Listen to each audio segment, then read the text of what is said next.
Амралтын өдрөд аятахтай өнгөрүүлж байна. Хобби клуб нэвтрүүлгийн шинэ дугаар эхлэж байна. Ингээд манай өнөөдрийн дугаарт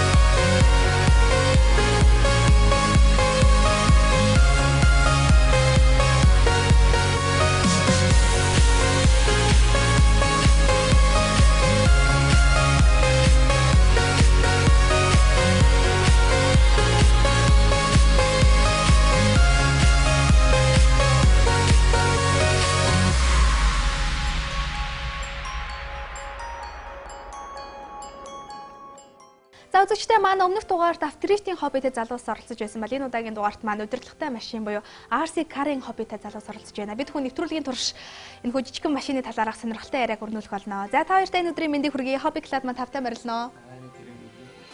Тэгэд юуны өмнө үзэгчдээ зориулаад энэ RC Car удирдлагатай машины ерөнхий мэдээллийг өгөх үү? За RC Car гэдэг маань ерөнхийдөө радио контрол гэсэн үгнээс бүрдсэн. Тэгээд монголоор орчуулад яг магчилж орчуулах юм бол алсын удирдлагатай машин гэсэн үг. Тэгээд ерөнхийдөө алсын удирдлагаар ерөнхийдөө одоо машин, нисдэг тэрэг, усан онгоц гэх мэтчлэн спорт байдаг, төрлүүд байдаг. Тэгээд ерөнхийдөө одоо манай клубийнх маань ерөнхийдөө одоо энэ автомашины спорт гэсэн чиглэлээр өөрсдөө одоо хөгжүүлж байна. За RC Car маань хүмүүс одоо бодохдоо дандаа хүүхдийн тоглоом машин гэж ер нь бол ойлголттой байдаг. Тэр бол үгүй маа. Тэгээд RC Car гэдэг нь зөвхөн Монголдоо бус дэлхийд даяар Япон, Солонгос, Америк тэгээд гэх мэтчлэн маш олон оронд хөгжиж яваа спортын нэг. Тэгэхээр ерөнхийдөө бол жижиг том автомашинаас ялгархааргүй гэж хэлж болох юм биш үү? Тэгэхээр чиний хувьд бол яг энэ спорт анх удаа хэрхэн мэдсэн бэ? Миний хувьд би одоос 2 жилийн өмнө л яг энэ спортыг Монголд хөгжсөн байгааг мэдсэн. Яг энэ спорт маань Монголд хөгжөөд бол 5-6 жил болж байгаа. Тий. Яг энэ авцаагүр гэхээсээ илүү ер нь нисэх загвар, усан загвар нь бол Монголд хөгжөөд нэлээд олон жил болж байгаа. Тий. Авцаагүр нь бол арай сүүл хөгжсөн гэж хэлж болно. Энэ авцаагүрын радио удирдлага хоёрын ялгаатай. Авцаагүр радио удирдлага хоёр болохоор нэг нь бэлэн инженерийн нарийн наривчлалтай технологиор хийгдсэн. Нөгөөх нь болохоор яг хүний цэвэр гарын ур чадвар шаардаж хийсэн байгаа. Тэгээд яг манай өмнөх нэвтрүүлэгтээс нисэх онгоцны загвар, усан онгоцны загвар гэдээ орж исэн. Яг бүгдээрээ яг л инженерийн одоо ухаан ашиглаж одоо хөгжүүлээ хийд юм байлээ. Чиний хувьд яг энэ алсын удирдлагатай машинууд ягаад сонирхлыг чинь татсан бэ? Өөр чи хоббитэй байж болох байсан шүү дээ. Яг алсын удирдлагатай машин гэдэг маань одоо яг үндсэн ерөнхийдөө машины масштабыг 18 дахин багасгасан хэмжээтэй. Ерөнхийдөө яг л жинхэнэ машин л гэсэн үг. Тэгээд энэ маань болохоор одоо үндсэн мотор, хорооп, машины одоо эд ангууд ерөнхийдөө яг л багтсан тиймэрхүү одоо бүхэл зүйлийг шингээсэн юм. Жижигрүүлсэн л машин гэсэн үг дээ ер нь бол. Радио удирдлагатай машин нь анх 1960 онд радио долгионы удирдлагын системтэй хамт үүссэн. Машиныг түүн дээр суулгасан хүлээн авагчийн тусламжтайгаар радио долгионыг ашиглан алсаас удирддаг байна. Радио удирдлагатай машин жолоодохыг нүдээр харахад амар хялбар юм шиг боловч тухайн хүнээс асар их мэдрэмж, ур чадвар авгаалсан ба шаарддаг. Анхлан сурагч нар нь эхлээд зайлшгүй автодром дээр суралцаж, жолооны хүрдээ зөв залах, тэгш болон тойрог замаар явж сурах, баг болон огцом хурд авах зэргийг сурсан байх ёстой байдаг байна.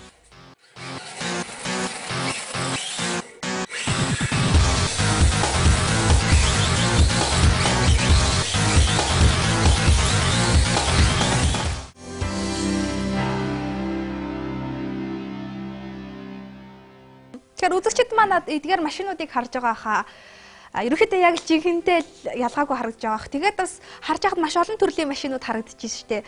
Хэдэн төрлийн машин байдгийг яг энэ машиныхаа төрлүүдийг тайлбарлаж хэлж өгөөч. За тэгээд төрлүүд нь гэх юм бол дотроо маш олон янз байгаа.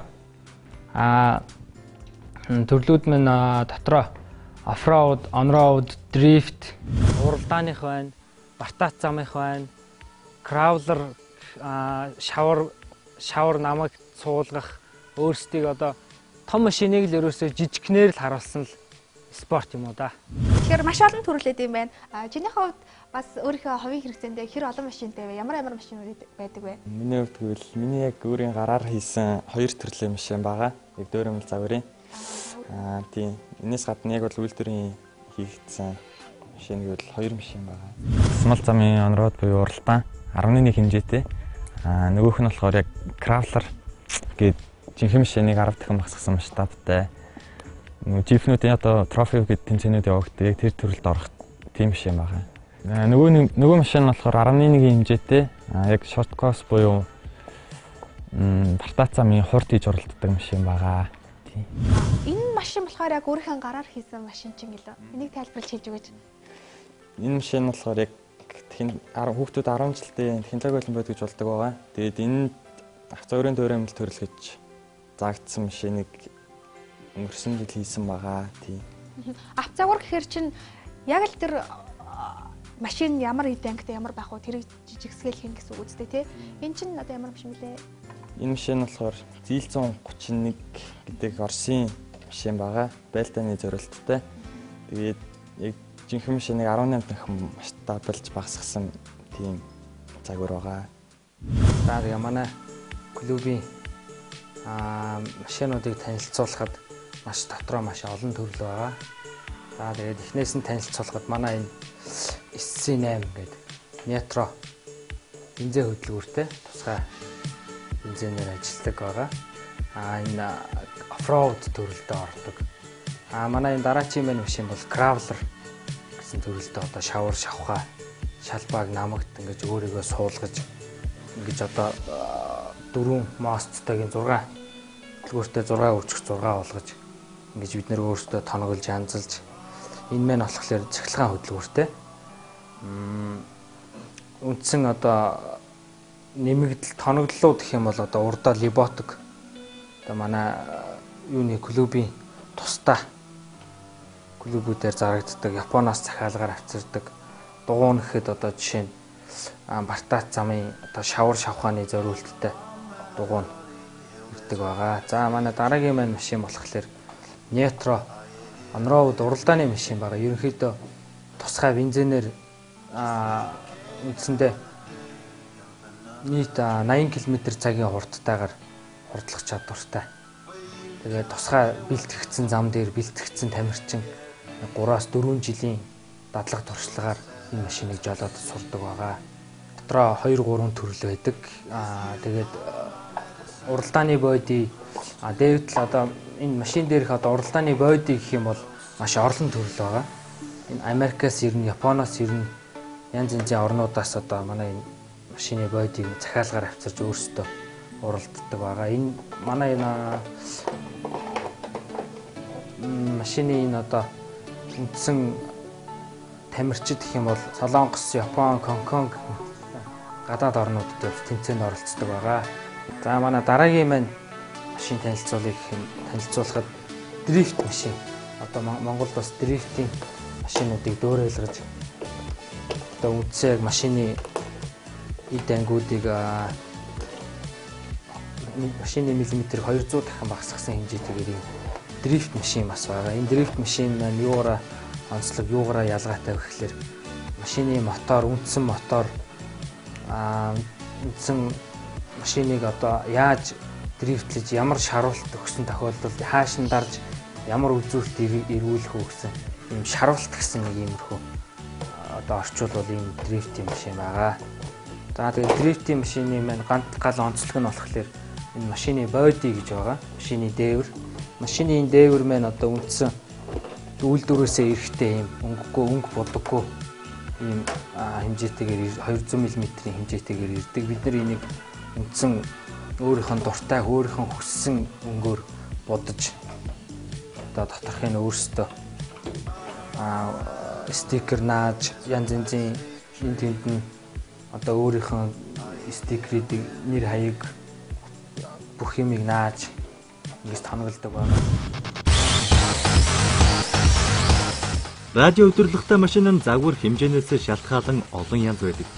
Монгол түлхүү хөгжсөн төрөл нь нэгийг хайцах нь 10 маштай бүхий засмал замын цахилгаан хөдөлгөөртэй болон дотоод чадалтын хөдөлгүүртэй машин. Мөн Балтад замын нэгийг харьцах нь 8 масштаб бүхий дотоод чадалтын хөдөлгүүртэй машин юм. Харин радио удирдлагатай автозагварыг хэмжээгээр нь ангилдаг. Түгээмэл хэмжээнүүдээс дурдвал нэгийг харьцах нь 5 масштабтай, нэгийг харьцах нь 8, нэгийг харьцах нь 10, нэгийг харьцах нь 12, нэгийг харьцах нь 14, нэгийг харьцах нь 18, нэгийг харьцах нь 24 зэргээр ангилдаг. Энэ хэмжээс нь бодит автомашинтай харьцуулсан харьцаа бөгөөд жишээ нь нэгийг харьцах нь 10 гэдэг нь бодит автомашиныг 10 дахин жижигрүүлсэн загвар гэсэн утгатай.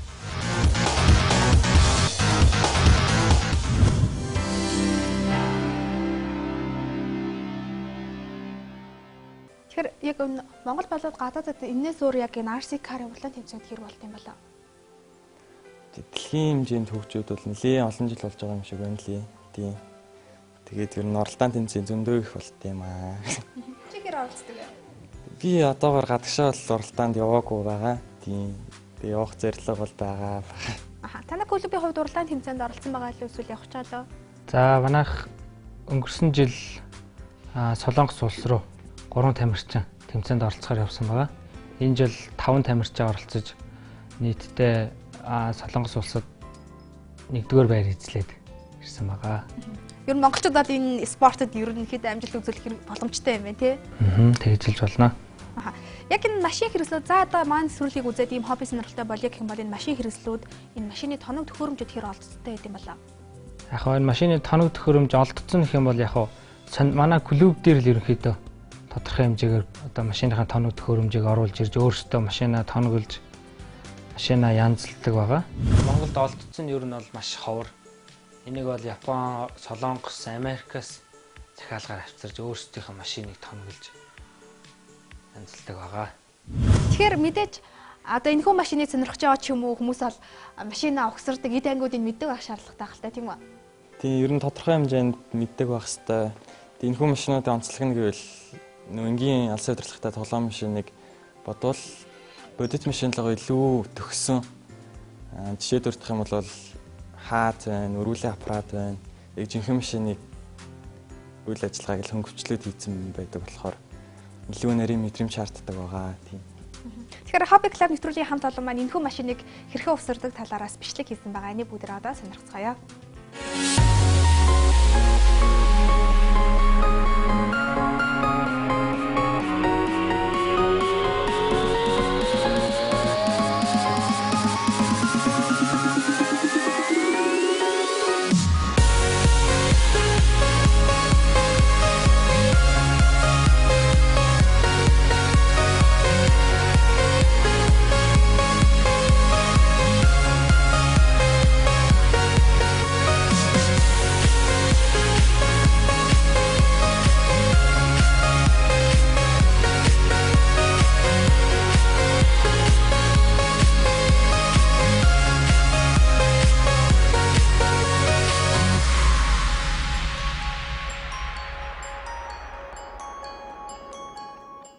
Таны Tamiya брендийн Titan 01 шасси байгаа.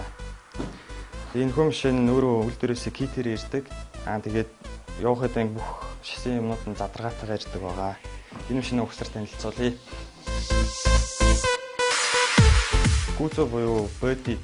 Энэ боди нь болохоор үйл дээрээсээ будагтай болон бодоггүй ирдэг байгаа. Тэгээд тухайн авж байгаа тамирчин өөрөө энийгээ тохируулж өнгө загвар хийж боддог байгаа.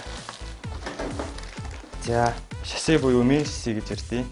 Энэ нь болохоор яг энэ дээр гол машины явахад хөдөлгүүр, цахилгааны хэрэгсэл бүгд багтдаг байгаа. За, машины дугуй байна. Обод байна. Явахад дифференциал, хороб, мотор, урд бамперууд орж байгаа. Шасси явахад хэрэгслүүд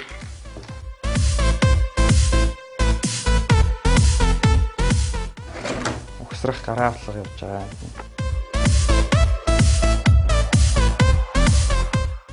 За ерөнхийдөө ингэ болчихлоо. Гол явахад буюу шассиг нь угсарч үзүүлье.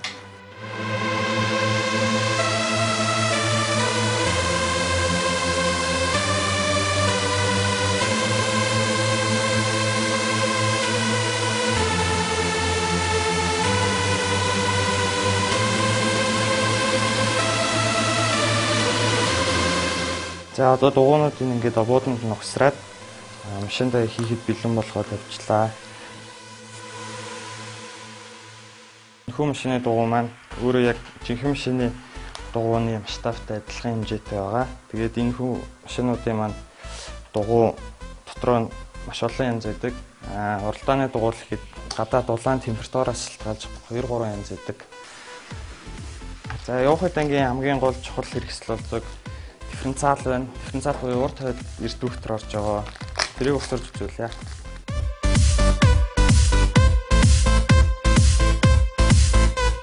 Дифференциал нь гол үүрэг гүйцэтгэдэг хацар зүрх хараа юм байна.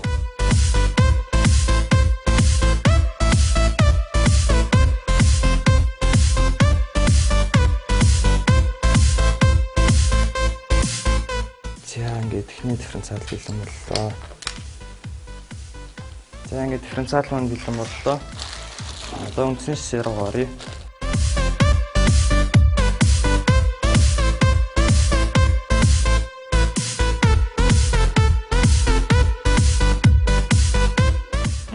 Урд явахад ингээд урд дифференциалыг үндсэн шишээндээ суулгаж өгье.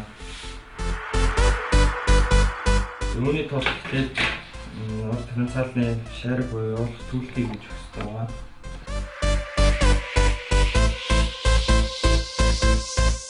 Урт хойд 2 эрд дүүхтрээ өгснээ дараа урт хойд 2 тэнхлэг буюу гарнуудыг өсөрж өгсөн байгаа.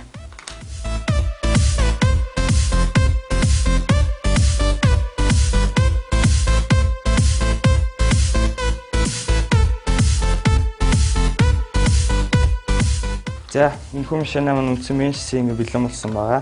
Одоо энэс цааш нь гарын авлага дээр нь бүх юм нь ойлгомжтой ингээд хийгдсэн байгаа.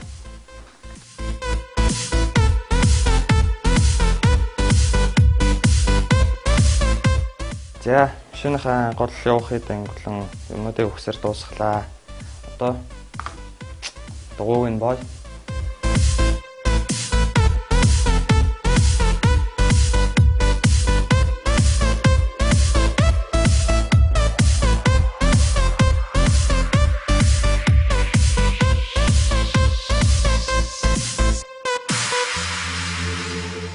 За дугуй өсөрч бэлэн боллоо. Одоо уралдааныхаа бод машины гүйцүүгэнд тавьж үзүүлье. За энийг ганцхан юм уралдааны бэмбэ загварын бодой биш. Subaru Impreza болон өөр бусад машиныхаар сольж тавьж тааруулаад хийх бүрэн боломжтой байгаа.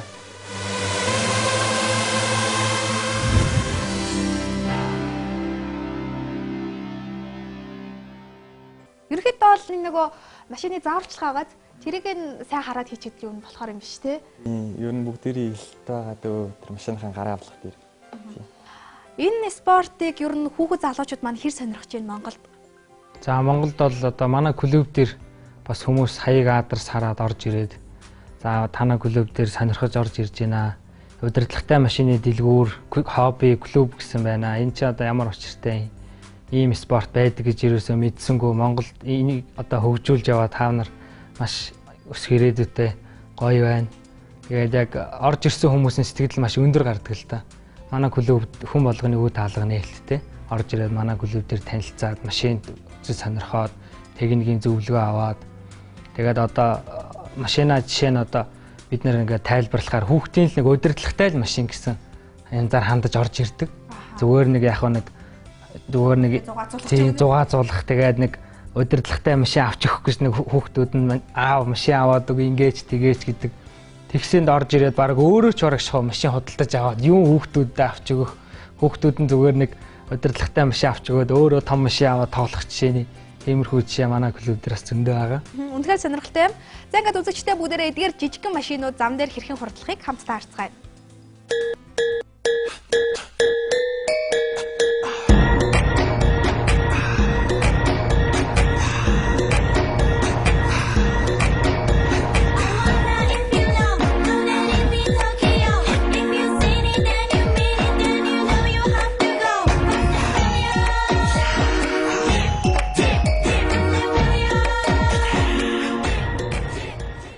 За ингээд бид нэр налгар камп дээр ирсэн байна. Нөхөр налгар камп байна. бидний одоо RC Car-ийн бүхэл одоо тэмцээн оролдоон тасгал сургуультаа энэхүү камп дээр явуулдаг байгаа. За одоо ингээд энэхүү бидний одоо хийж бүтээсэн өөрсдийн бий болгосон зам дээрээ оффроуд буюу онроуд төрлийн машинуудыг та бүхэнд явуулж сонирхуулъя.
том машинаас ялгархаагүй дуу чимээтэй ерөн сүртэй юм байна. Огт тэр сонирхож байна. Жишээ нь би сонирхыг гэвэл. За манай клубд одоо эмэгтэй тамирчдаас байгаа. Тэгээ олон удаа тэмцээн уралдаанд бас чамгүй амжилт гаргаж. Тэгээ манай клубд бас өөрсдийнхөө машиныг янзалж тиймэрхүү эмэгтэй тамирчид бол бас төдийлөнгөө олон байгаа. Яг энэ зам дээр хуралж байгаа нь харангууд өөрөө ирэхгүй өдөрдөж үзмээр санагдчихсэн л да. Тэгээд та нартаа өөрөөсөө яг кайф мэдрэмжийг төрүүлдэг. Чиний хувьд яг одоо машин удирж байгаа ч юм уу яг энэ RC car-ийн кайфтай сайхан зүйл нь юу байдаг вэ? За тэгээд төрөл алган дээр шал өөр мэдрэмж төрнө. Тэгээд миний хувьд болохоор засмал замын цахилгаан уралдааны машинд төрдөг гоё мэдрэмж гэвэл яг тэр өндөр дээрээс уралдааны замыг харж агаад машина яаж явж юм, миний хийсэн тохиргоо хэр сайн болж бусад тамирчдыг бодвол миний бэлтгэл хэр сайн хангагдаж гэдгээ харьцуулж харж байгаа л кайфыг авна да. Би сонирхол татсан зүйл зөндөл байгаа л та. Яг энэ спортын гол нарийн юм болохоор хүнд техникийн өндөр нарийн мэдрэмж шаарддаг тим спорт байгаа. Тийм. Тэгээд яг жинхэнэ машинтай ер нь ойролцоо төвшөнд явдаг болохоор их сонирхолтой байд юм уу. Тийм. Манай шавар шавхааны кравлер төрлийн машинуудаа эднэр бас маань одоо шавар шавхаан дээр яг л жинхэнэ машин шиг нэгээ татаж нэгээ либотхоор одоо шавар цуусан машинаа гаргаж ирэх хичээний тэгээд одоо запас дугуугаа гаргаж ирээ солих тийм хичээний бас айгүй гой мэдрэмж төрдөг. Яг л одоо нэг ой модон дотор шавар шалбааг дотор тэр машинаа унаад бараг л дотор нь орчих дайнал юм гоё байдаг.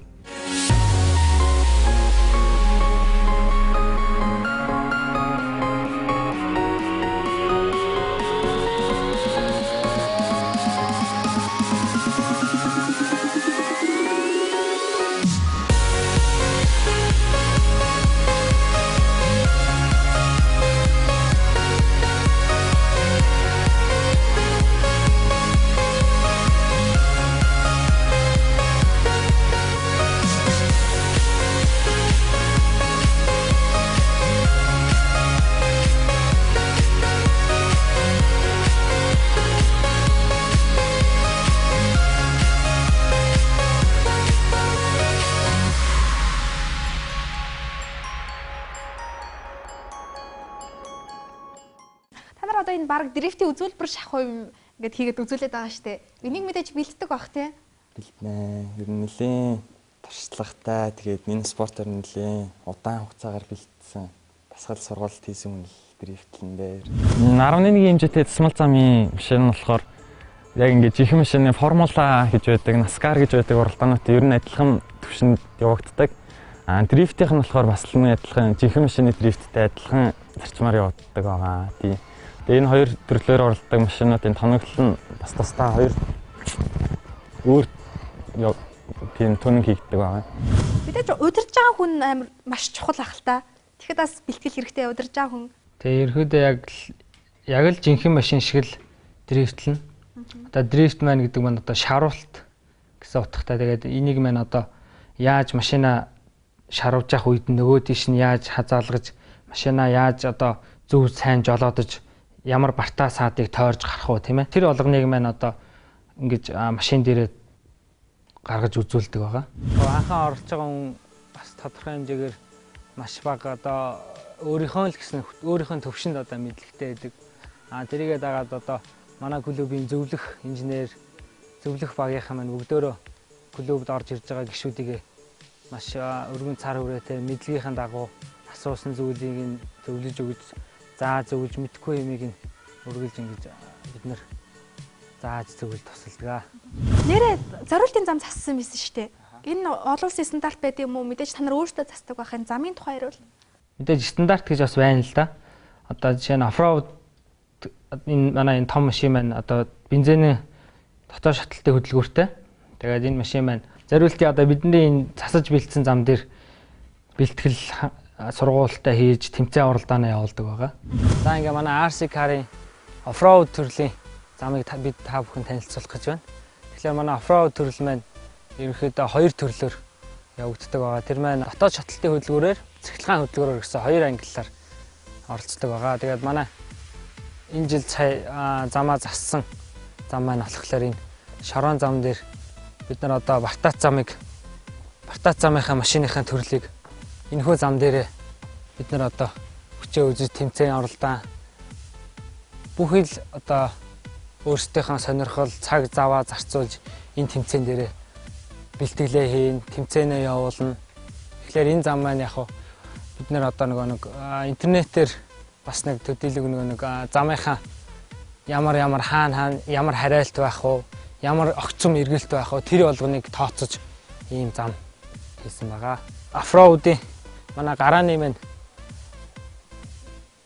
зам болохоор энд байна.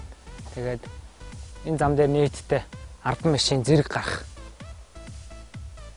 ёстой байгаа. Тэгээд үндсэндээ энэ тойргийг одоо 2 лит 2 банк түвшээр энэхүү замыг явж дуусгах ёстой байгаа. За яг стандарт гэх юм бол энэ замын маань одоо бид нөр өөрсдөө нэг сайжруулад яг л нэг том машины жижигрүүлсэн зам л гэсэн үг л дээ. Ер нь бол том машины уралддаг зам талбайг ер нь масштабын жижигрүүлээд бид нэр жижигхэн тийм зам зориултын зам засаад тэгээд бид нэр өөрсдөө замаа засаад машинагаа тоноглоод тэгээд тэмцээн уралдаанд оролцдог болохоор ер нь нэг тиймэрхүү л байна.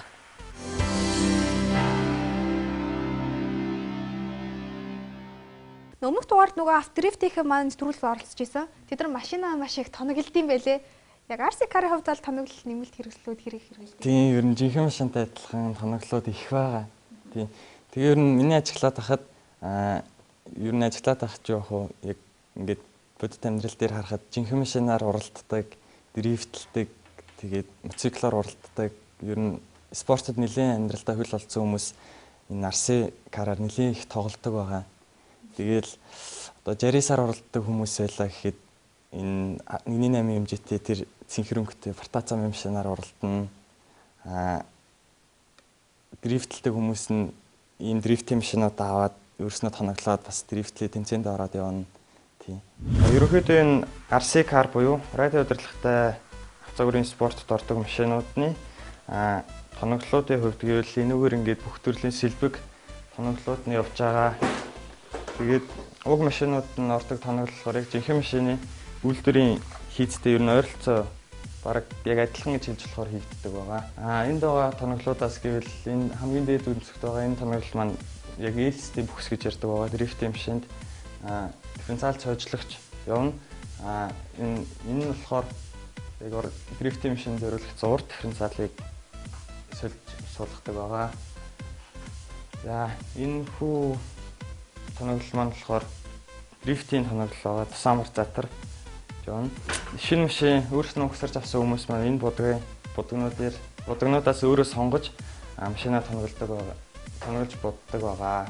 Энд байгаа тоноглол сэлбэгнүүд нь болохоор оффроуд буюу 1.8 масштабтай машинуудын хэрэгсэл сэлбэгнүүд явж байгаа. Одоо RC-ийн уралдаанд ордог тамирчид өөрийнхөө машиныг хүснээрээ тоноглож болдог байгаа. Энэ нь болохоор яг гол онцлог гэвэл машины хурд хүчийг сайжруулна. Мөн яг тухайн тэмцээнд орох тамирч өөрийнхөө машиныг ямар хөө төрөлд бэлдэж гин гэдгээс шалтгаалж тоноглодог байгаа. Яг л одоо тэр жинхэнэ машин ямар үзэл рүү тийх үү тэрийг хийдгүү тэгээд машин нь? Тийм, хийн. Тийм. Тэг явхад ангийн нүртэл жинхэнэ машинтай адилхан ингэ дөрөв хэлсэн байгаа. Тийм. Тэгээд хайдаас залаад тийм сонирхолтой бодол төрдөг. Одоо жишээ нь энэ машинаар дрифт хийх юм чи одоо жигнэр нэг том автомашин дрифт хийдэг ч юм уу тий. Яг өөрийнхөө машин дээр тодорхой хэмжээгээр бас хийнэ. Тийм. Дрифтийн урлагийг яг том машин дээр бол яг бид нар бас төдийлөг бас нэг машин чинь янзлах ах дөрөвнийхээ машиныг үзэх дрифт машиныг одоо жижигхэн машин дээрээ харьцуулж харах нэг иймэрхүү тодорхой хэмжээний биднэрт бас юм байдаг. Дрифт үзэж байгааг шүү дээ. Яг яванда үзэх л хэл та. Ингээд гэр бүлийн хобби сонирхлын хэрхэн хүлээж авдаг вэ? Гэр бүлийнхэн их хүлээж авнаа, сайн хүлээж авна. Тийм, ирээдүйд угаасаа яг энэ нөгөө инженерийн ухаан их суулгадаг спорт гэхгүй юу? Хүнд тэгээд ирээдүйд инженер болохоор сайн дэмждэг. Яг өөрийн сонирхсан юм байдаг болохоор тэгэл сайн дэмжиж шүү ер нь. Залаагийн хувьд за миний хувьд яг гэр бүлийнхэн маань маш сайн дэмждэг. Тэгээд яг өшөө илүү хийж чадна, өшөө илүү чи хийж чадна гэж намайг зөндөө хурцлдаг. Миний хөө өглөө тэмцээнд оролцохоо явж гинөө. За амжилт хүсье. Ээж нь амжууд очиж үзнэ гэж манай гэрийнхэн ах эгч нар маань бүгдөө л намайг дэмжиж одоо чамд яг ямар юм шаардлагатай байна. Машиных нь одоо жишээ нь байнга ингээл гэрийнхэндээ машина яриад өнөөдөр ийм юм худалдаж авсан, ийм машиндаа нэмж тавьсан гэдэг тэгэхээр өө ямар гоё. Одоо батарей нь ямар байгаа, батарейгаа солих болж байгаа юу? Удирдлага шинээр ах уу гэх мэтчлэн айгүй олон миний талаас дэмжиж өгдөг. Тэгээд би нэвтрүүлгийнхаа төгсгөл болгонд оролцож байгаа хүмүүсээс асуудаг л да. Яг энэ хобби сонирхолтой холбоотойгоор цаашаад юу бодож хүсэж явдаг вэ? Миний хүсэж явдаг юм болохоор яг энэ Арсын дэлхийн хэмжээнд хөгжиж байгаа. Арсын дэлхийн хэмжээнд хөгжиж байгаа спорт болохоор яалтчгүй энэ спорт давмгаалж байгаа машин, техник хэрэгслүүдийг бүгдийг цуглуулахыг хүсэж байгаа. Тэгээд энэ спортын төрөлж явагддаг дэлхийн хэмжээний уралдаануудад оролцохыг хүсэж байгаа. Чиний хувьд цаашдаа яг энэ хобби сонирхолтой холбоотойгоор юу хүсэж мөрөөдөж бодож явдаг вэ? За миний хувьд хэм бол бас мөн адилхан. Дэлхийн хэмжээний том уралдаан тэмцээнд оролцох маш хүсэл эрмэлзэлтэй. Тодорхой хэмжээгээр Монголдоо нэртэй автоспортод бас төдийлөнгөө байр суурь эзэлсэн спортын нэг тамирчин болохыг мөрөөддөг. Мөн энэ хоббигаа хийж чадахгүй тэгээд өгшин болсон анаач хүртэл энэ хоббигаараа бас төдийлөн амжилт гаргаад өр хүүхдүүдэд өглүүлээд тиймэрхүү л одоо хоббигаа хийж чадахгүй л гэсэн утгатай. Тэгэл өвөө олчод хоёул одоо машина өдрөдөө дрифт хийгээл явж байгаа нь шүү дээ. Ач нартайгаа нийлцэн. Тэгээд нэвтрүүлэг ер нь дуусны дараагаар үзэгчид маань манай утсанд их холбогддог л доо. Тэгээ яг ийм хоббитой болёо гэх юм бол та нарыг заавар зөвлөгөө өгөх үү? Бидний үе таалга өөрлөж нээлттэй. Тэгээ бидэнтэй одоо ингээд машин техник сонирхдаг залуучууд байвал хурж ирээ сонирхож олно, зөвлөгөө авч олно. Тийм.